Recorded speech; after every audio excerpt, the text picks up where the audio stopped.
지난 2022년에 중대재해처벌법이 시행됐습니다. 인자 3년이 지났는데 현장에서 산재로 인한 사망자 수는 줄어들지 않고 있습니다. 이 법의 실효성 짚어보고에 중대재해처벌법을 둘러싼 수사 지연, 솜방망이 처벌 논란도 함께 들여다보겠습니다. 네, 대한민국 산업현장교수단 최명기 교수님 전화로 모셨습니다. 안녕하십니까? 네, 안녕하십니까? 예, 교수님 반갑습니다. 이 중대재해처벌법이 2022년 시행이 됐고 이제 3년째를 맞고 있는데 이 법이 필요했던 이유가 뭐였는지 또 어떤 문제가 있었는지 시행 배경, 골자부터 좀 살펴주시면 좋겠습니다. 실제 이제 이 중대재해처벌법이 22년 1월 27일부터 시행이 됐죠. 예. 그래서 이제 내년 1월 달이면 거의 만 4년 가까이 되고 있거든요. 네. 실제 이제 이 법은 이제 우리 한국 사회가 갖고 있는 이제 고질적인 어떤 문제점들, 예를 들어 뭐 계속해서 이제 반복되는 뭐 이런 산업재해라든지 네. 이런 시민재해를 갖다 예방하기 위해서 이제 만들었던 법이에요. 기존에도 뭐 안전 관련된 법령은 있었거든요. 예. 특히 이제 산업 현장에서 적용되는 뭐 산업안전보건법 이런 법이 있었는데 이런 법들은 기존의 현장에 있는 어떤 관리자라든지 이제 실무자 위주로 해서 처벌이 됐었습니다. 그리고 이제 기업에서 이제 최고 의사 결정권자인 이런 어떤 최고 책임자 여기에 대해서는 처벌이 안 됐었거든요. 예. 그래서 이제 이런 중대산업재해가 도입이 돼야 되겠다 해서 이제 도입이 됐고요. 그리고 뭐 잘 아시는 것처럼 뭐 세월호 사건이라든지 뭐 가습기 뭐 이런 살균제 사건들 예. 이게 좀 발생이 되면서 실제 중대 시민재해도 역시 좀 관리를 해야 되겠다. 그런 측면에서 이제 도입이 됐었고, 지금 현재는 이제 5인 현재 이상 사업장들, 특히 이제 산업재해 관련해서는 5인 이상 사업장에 대해서 현재 적용이 되고 있는 그런 상태입니다. 그래서 원래 이 법의 취지는요, 예. 단순히 이 사고 이후에 이 책임을 묻는 것이 아니고 사전에 이제 안전보건 관리 확보 의무 이런 것들을 좀 이행을 해서 산업재해를 좀 예방하자. 다시 말해서 사고가 났느냐 이것보다는 사고를 막기 위한 노력을 어느 정도 했느냐 이걸 좀 하기 위해서 만들었던 법인데 사실 계속해서 지금 현재 사고가 줄고 있는 건 아니고 증가가 되고 있어서 네네. 실효성에 대한 논란이 좀 많이 커지고 있죠. 네. 예.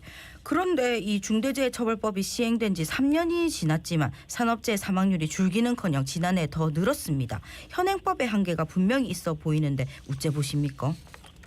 실제 지금 이제 만 4년째가 되니까요. 예. 우리가 항상 모든 일을 하게 되면 뭐 3년 이상이면 네. 어느 정도 이 가시적인 성과가 눈에 보여야 되는 거거든요. 예. 근데 이게 지금 4년째 됐는데도 오히려 사망자는 줄지 않고 계속 이제 뭐 증가세라든지 현재 평균치를 가고 있어요. 예. 예. 분명하게 이제 법의 어떤 문제점을 갖고 있는데 아까 말씀드렸던 것처럼 첫 번째 이제 이게 사전 예방 구축 체계 쪽으로 이게 좀 가야 되는데 예.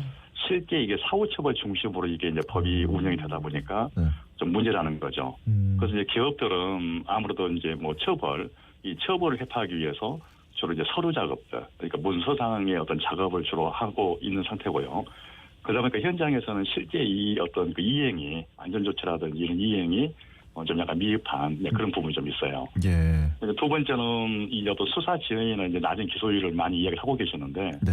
이건 그럴 수밖에 없거든요. 왜냐하면 이 중대산업재해 같은 경우에는 이 기술적인 판단도 좀 필요하고요. 네. 근데 법적인 판단도 좀 필요합니다. 그러다 보니까 좀 수사가 상당히 좀 장기가 좀 지연이 되는 부분이 좀 있고 이게 이제 더 문제인 게 재판을 가게 되면 네. 사법부가 네. 이 처벌 자체가 되게 좀 약해요. 그래서 일명의 이제 우리가 뭐 솜방망이 처벌이다 이렇게 얘기를 하고 있는데 네. 그러면서 처음에는 굉장히 이제 관심을 가지고 있고 좀 많이 굉장히 두려움을 많이 가지고 있었는데 이게 처벌이 너무 약하다 보니까 실제 이 법의 어떤 위협력 이게 되게 좀 약화된 상태죠. 이게 보면 그래서 지금 현재 일부 뭐 기업에서는 이런 이야기도 많이 하죠. 뭐 유전무죄의 그런 현상이 나타나고 있다.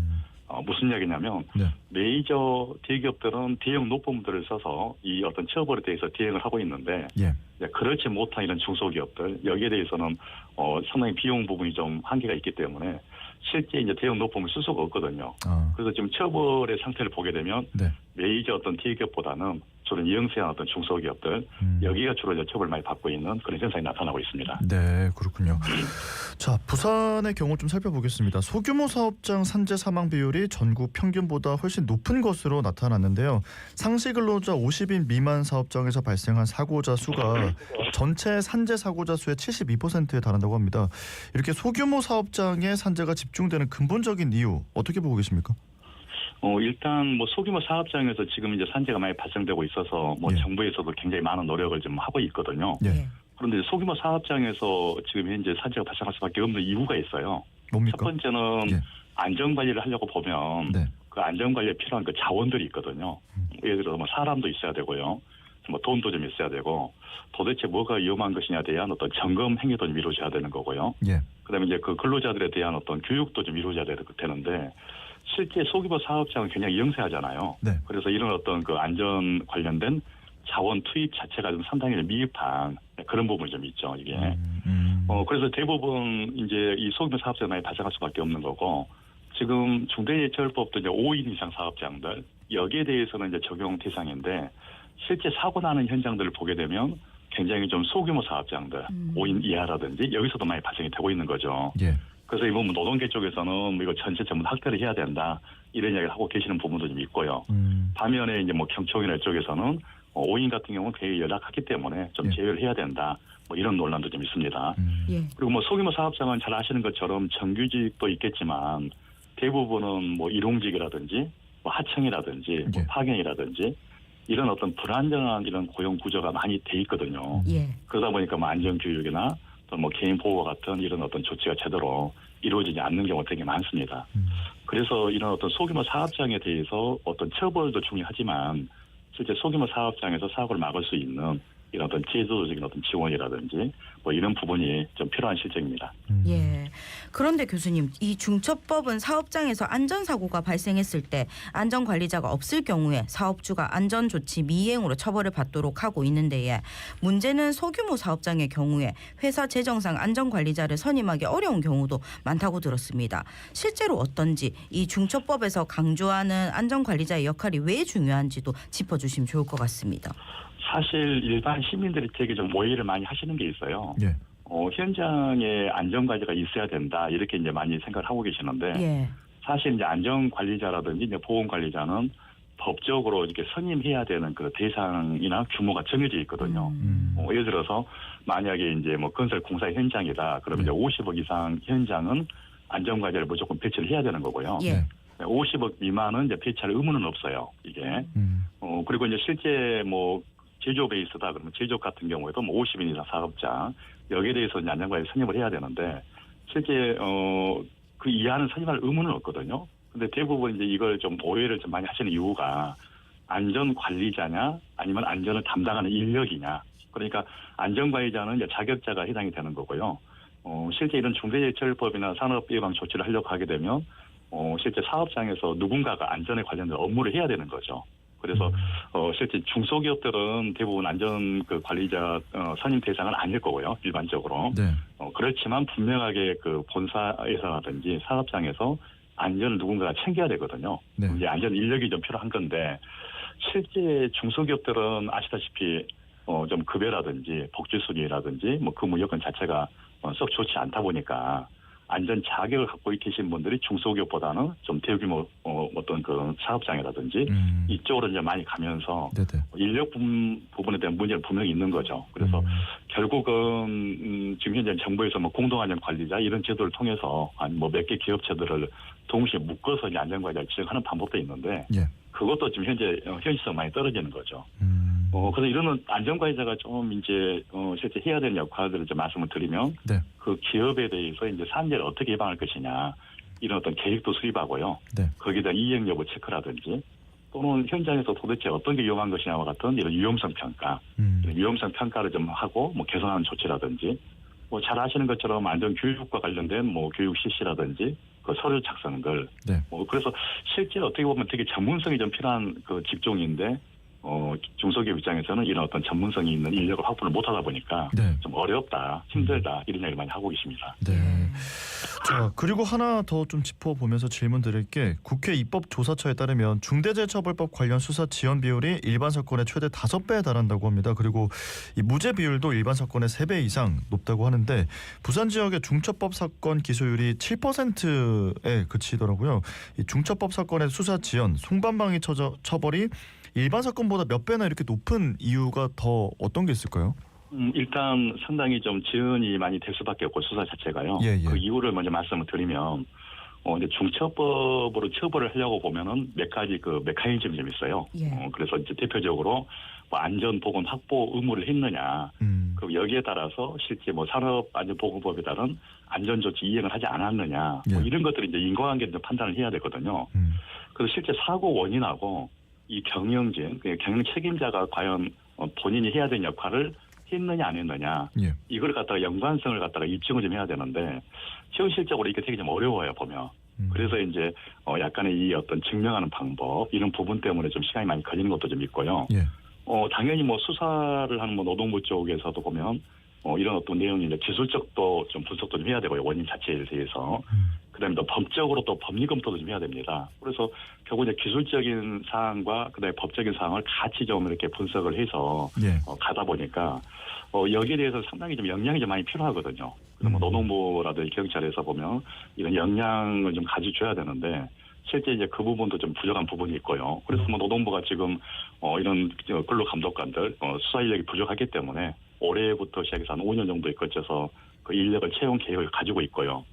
또 하나 문제점은 이 사법부가 이 솜방망이 처벌하는 게 좀 상당히 문제가 좀 있어요. 네. 예를 들어서 지금까지 유죄 판결을 받았던 사건을 보게 되면 거의 한 86% 정도가 집행유예입니다. 예. 실형이 아니거든요. 네네네. 그러다 보니까 처음에는 되게 이제 그걸 많이 이렇게 생각을 하셨는데 네. 실제 집행유예로 많이 나오다 보니까 이거 되게 아니네 이렇게 많이 생각을 하시거든요. 그래서 결국은 이제 이런 어떤 여러 가지 요인 때문에 계속해서 이제 수사 지형이라든지 뭐 솜방망이 처벌에 대한 그런 이야기가 나오고 있죠. 예. 그리고 이제 그 가장 큰 문제는 이런 문제가 생겼던 이유 중에 하나는 이 중처법이나 시행령에서 좀 애매한 조항들이 많아요. 추상적이고 좀 포괄적인 조항이 있어서 네네네. 이걸 해석하기에 따라서 약간 틀리는 부분이 좀 있거든요. 그러다 보니까 이제 대형 노법에서 이제 이런 부분을 좀 파고들면서 예. 대형 노법의 시장이 형성이 되고 있는 또 그런 상황입니다. 예. 예. 그래서 관련해서 제대로 된 양형 기준을 세울 필요가 있어 보이는데 어째 보십니까? 당연히 이제 양형 기준이 있어야 되는 거죠. 예, 예. 지금까지 이제 판결 나온 걸 보면 최근에 이제 발생했던 그 판결이 뭐 징역 15년 이게 가장 큰 판결이거든요. 네. 원래는 이제 중처법은 보면 1년 이상의 징역 이렇게 돼 있는데 네. 15년 판결이 최근에 나왔었고요. 네네. 그리고 또 일부 판결은 보면은 실형 같은 경우는 10개월 이상 징역 이렇게 좀 돼요. 그러니까 똑같이 사업장에서 사망이 됐었는데 어떤 것은 뭐 10개월 또는 어떤 것은 15년 또 어떤 것은 집행유예 이게 뭐 들쭉날쭉하는 거거든요. 네네. 그래서 결국은 유사한 사고에 대해서는 이런 선고 형량에 좀 현재 기준을 좀 가질 필요는 좀 있겠다. 그래서 뭐 대법원 쪽에서 뭐 양형위원회 차원에서 이런 어떤 가이드를 좀 만들 필요가 좀 있어요. 그래서 뭐 영국 같은 경우는요, 네. 뭐 기업의 매출액이나 뭐 과세 정도나 이런 피해 규모를 갖다 기준해서 벌금이라든지 형량을 산정하는 방식을 갖다 하고 있는데 네. 우리나라도 좀 이것을 좀 갈 필요가 좀 있고요. 저는 이제 개인적으로 이 형사처벌 그러니까 뭐 징역이나 이것은 좀 바람직하지 않다. 그게 이제 개인적인 생각입니다. 네네. 그 이유를 말씀을 드리면 네. 기업은 결국은 가장 추구하는 게 이윤 추구거든요. 네. 그래서 안전에 대한 어떤 그 투자 비용보다도 실제 사고가 발생하게 되면 이제 그 손해배는 이제 이런 어떤 경제적인 페널티 이게 더 큰 어떤 그런 기업 구조를 만들어 줘야 기업을 경영하시는 분들이 사실 안전에 좀 관심을 가질 거 아니냐 이런 생각을 좀 하고 있습니다. 그러니까 현실적으로 안전에 더 관심을 가지게 하는 방법은 다를 수 있다는 말씀이신 것 같은데 네네 그렇죠. 네. 지금 이제 시행 3, 4년을 쭉 돌이켜 보면 중처법의 실효성 좀 어떻다고 보고 계십니까, 교수님? 사실 실효성은 좀 떨어져 있다라는 게 이제 개인적인 판단이고요. 예. 이제 그 이유를 말씀을 드리면 일단 중처법이 거의 처벌 회피 유주, 그다음에 서류 작성, 실제 현장에서 이행이 안 되는 거죠. 그러니까 현장에서는 이 서류 작업 때문에 실제 현장을 둘러볼 시간이 없다.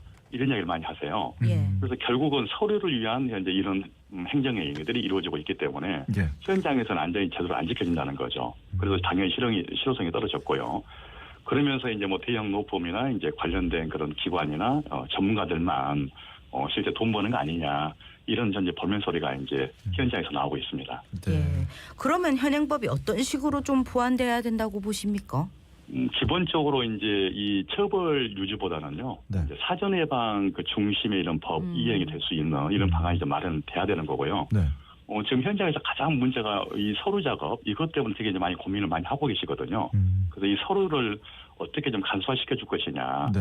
그래서 다 이렇게 종이로 하는 게 아니고 뭐 뭐 디지털 뭐 기록을 뭐 한다든지 그래서 실제 서류 작업에 대한 이런 간소화 부분들 그다음에 실제 사고가 안 나려고 하게 되면 실제 시설이 안 좋아서 갔다가 불안전해서 사고가 나는 경우도 있지만은요. 예. 또 하나는 이제 근로자들의 이제 불안전 행동에 의해서 사고가 발생이 되거든요. 그래서 이런 것들을 예방하기 위해서 이제 근로자에 대한 안전보험 교육 여기를 좀 시켜야 되는 거고요.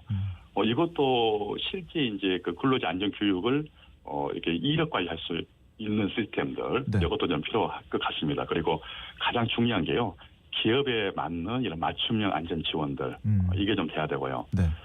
그리고 이제 뭐 안전을 또 잘하는 회사들이 있거든요. 예. 그럼 여기에 대해서는 우수 기업에 대해서는 뭐 세액을 갖다가 공제를 좀 해준다든지 또는 공공 입찰할 때 가점을 부여한다든지 예. 이런 또 유연한 어떤 정책도 좀 필요하겠죠. 그런 부분들이. 그래서 이제 실제 잘하는 업체는 좀 더 양성화 시켜주고 예. 그렇지 않고 계속해서 반복적으로 사고가 발생된 회사에 대해서는 뭐 경제적인 페널티 이런 부분으로 좀 가는 이런 방안이 좀 필요할 것 같습니다. 네, 네. 자, 그러니까 지금 현행법이 뭔가 처벌 중심보다는 예방 중심으로 가는 것이 조금 더 바람직한 방향일 것 같다 이런 말씀이신 거잖아요, 그렇죠? 네, 그렇죠. 결국은 중처법은 처벌의 법은 아니고요. 네. 실제 예방의 법으로 거듭나야 실제 현장에서 어떤 그 생명보호 이게 가능해진다는 거죠. 네, 알겠습니다. 오늘 말씀은 여기까지 듣고 보내드리겠습니다. 고맙습니다. 고맙습니다. 네, 감사합니다. 네네. 네, 지금까지 대한민국 산업현장교수단 최명기 교수님과 이야기 나눠봤습니다.